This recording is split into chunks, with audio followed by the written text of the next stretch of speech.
पंक्तियां सुनाऊंगी। सुई पर लिखा है मैंने, सुई पर।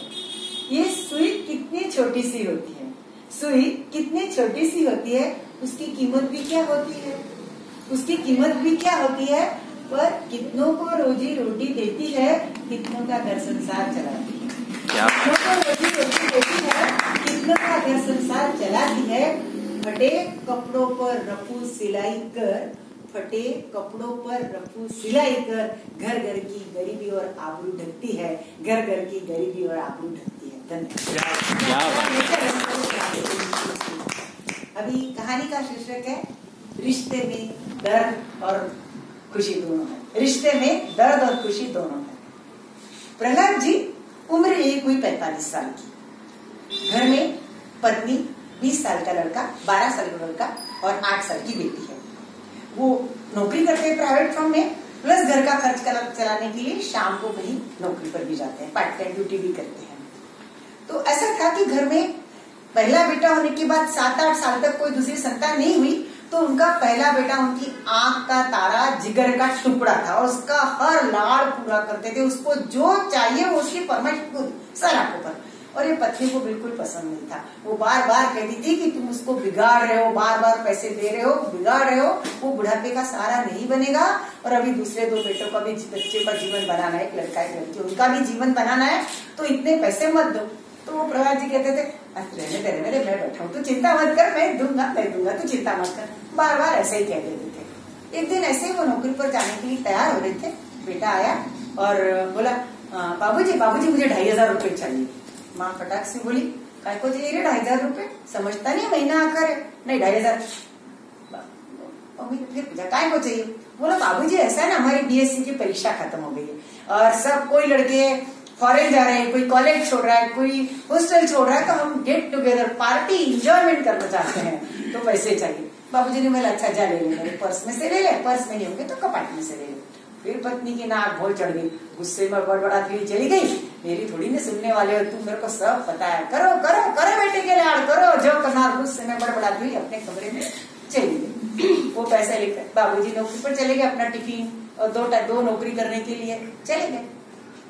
शाम को बेटा अप टू डेट बन ठन के अच्छे कपड़ों में सब दोस्तों के साथ मोटरसाइकिल पर सब गए और गांव शहर के थोड़ी दूर एक resort cum hotel cum restaurant cum parking everything सब था, स्विमिंग वगैरह सब वहाँ पार्किंग करने के लिए चले गए। 6-6:30 का समय था।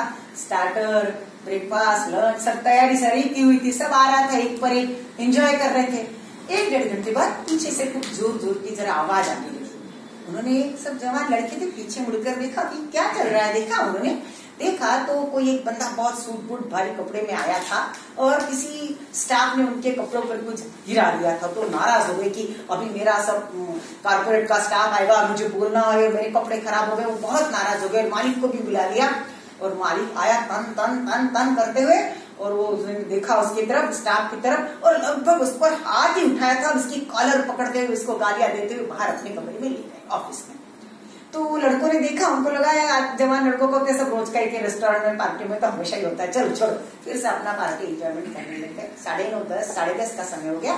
फिर उन्होंने निश्चित किया कि आज की रात को बिल्कुल यादगार रात बनानी है, फेयरवेल है, जाएंगे। तो उन्होंने नक्की किया कि किसी दोस्त के घर 11 बजे के बाद में जाएंगे, रात को 3-4 बजे तक पहुंचेंगे। ऐसा ही हुआ। इधर प्रहलाद जी और उनकी पत्नी 1 बज गया, 2 बज गए, 3 बज गए, बेटा नहीं आया तो चिंता में पड़ गए। क्या हो गया। बरामदे से रूम में से बेडरूम में से हॉल में, इधर से उधर चक्कर लगा रहे थे, बेचैन हो गए, क्यों नहीं आया। फोन लगाया तो साइलेंट या नो रिस्पॉन्स। फिर सोचा कि चलो भाई मजाक कर रहे होंगे, ठीक है। सुबह के 6 बज गए, 7 बज गए, 8 बज गए। फिर उनको लगा कि शायद पूरी रात जगे होंगे तो आएगा 12-1 बजे तक। 12 बजे तक बेटा नहीं आया। फिर किसी को फोन लगाया तो वहां से बेटे दूसरे दोस्त ने कहा, सर वो तो 11-12 बजे हमारी पार्टी छोड़कर चला गया था, हमें नहीं पता वो कहाँ गया, सिर्फ घर पर आया और चला गया। अब तो पिताजी का दिल धड़क उठा कि कहाँ चला गया बेटा। 4 बजे तक नहीं आया तो पुलिस थाने में एफआईआर दर्ज कराई। उन्होंने बोला ठीक है, ढूंढते हैं, 2 दिन में आपको पता कर देंगे। 1 दिन, 2 दिन, 4 दिन, 2 महीने, 4 महीने, 6 महीने, 10 साल तक बेटा घर नहीं आया। पति पत्नी रोज राह देखते, केदारनाथ के दर्शन किए, वैष्णो देवी पर चढ़े, कितने मजार पर चढ़े, कितनी मन्नतें रखी, पर बेटा नहीं आया। कभी कभी प्रहलाद जी पत्नी पर नाराज हो जाते, खूब चिढ़ते। अब तुम्हारी छाती में ठंडक हुई, हमेशा कहती थी पैसा पैसा पैसा मांगता है, चिढ़ती थी ना, अब बोलो आएगा पैसा मांगने, बार बार ऐसा चिढ़ते उसको।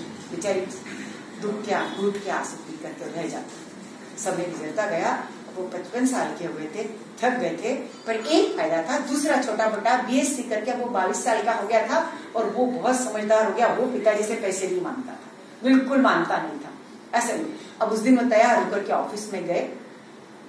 ऑफिस में जैसे वो रजिस्टर में सिग्नेचर करने के लिए नीचे झुके तो रिसेप्शनिस्ट ने कहा, सर सर रुकिए रुकिए रुकिए रुकिए, आपको इस रजिस्टर पर सिग्नेचर नहीं करना है।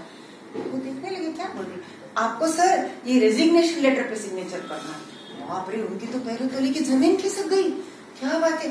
उन्होंने बोला, बेटा मेरा नहीं होगा, ये किसी दूसरे का होगा, तुम गलती से मुझे बुला रही हो, मैंने रेजिग्नेशन नहीं दिया, मुझे तो नौकरी की जरूरत है।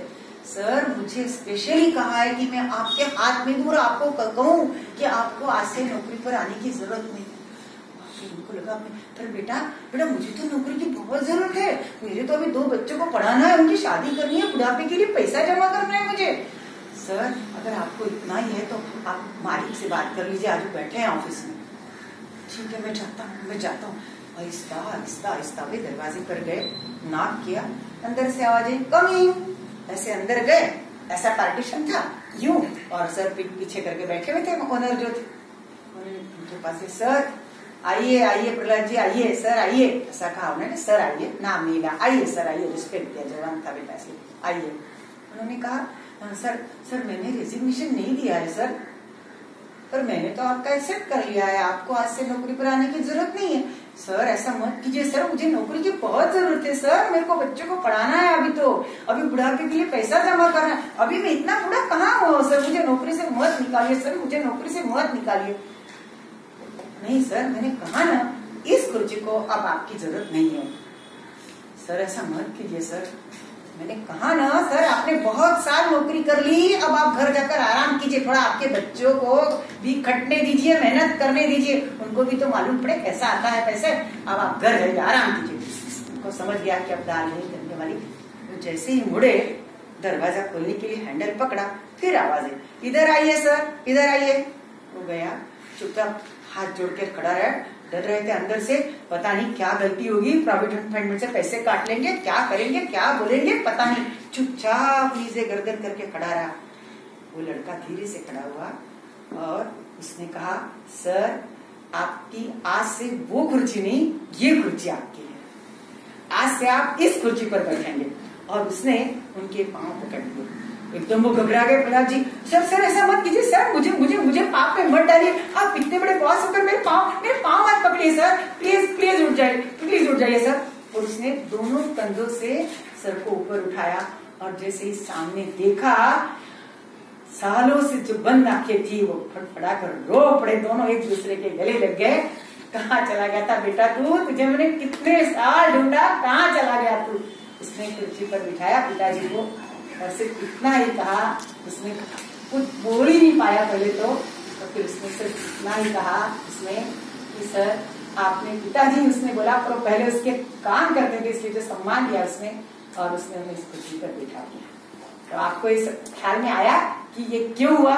क्योंकि जो रेस्टोरेंट में उस दिन उसने देखा कि जो जिस बंदे को खींच करके जो मालिक ले जा रहा था वो उसके पिताजी थे, और वो उसको अपने प्रति इतनी ग्लानि हुई कि उसने उसी दिन निश्चय कर लिया कि मैं आज से उसे लगा कि मुझे पैसा देने के लिए पिताजी कितना हल्के काम करते हैं, कितना अपमान सहते हैं मेरे लिए, और उसने निश्चय कर लिया कि मैं आज से पिताजी से पैसा नहीं मांगूंगा। और साथ में ये भी निश्चय किया उसने कि जिस बंदे ने अपने पिता का अपमान किया है उनसे वो बदला लेकर रहेगा। और उसने पिताजी को कुर्सी, मालिक की जो कुर्सी थी, उसने इतनी मेहनत की कि वो रिसोर्ट खरीद लिया उसने, और वो कुर्सी उसने अपने पिता को। तो रिश्तों में दर्द भी होता है, खुशी भी होती है। वो दर्द ही उसको ले गया उस जगह पर। उसने क्या नहीं किया होगा, आप सोचो, एक लड़का जो रातों रात घर से निकल गया होगा तो उसने कितनी तकलीफें उठाई होगी 10 साल, तब उतना पैसा कमाया कि वो रिसोर्ट खरीद सका। तो ऐसा है कि मुझे हर खुशी देने के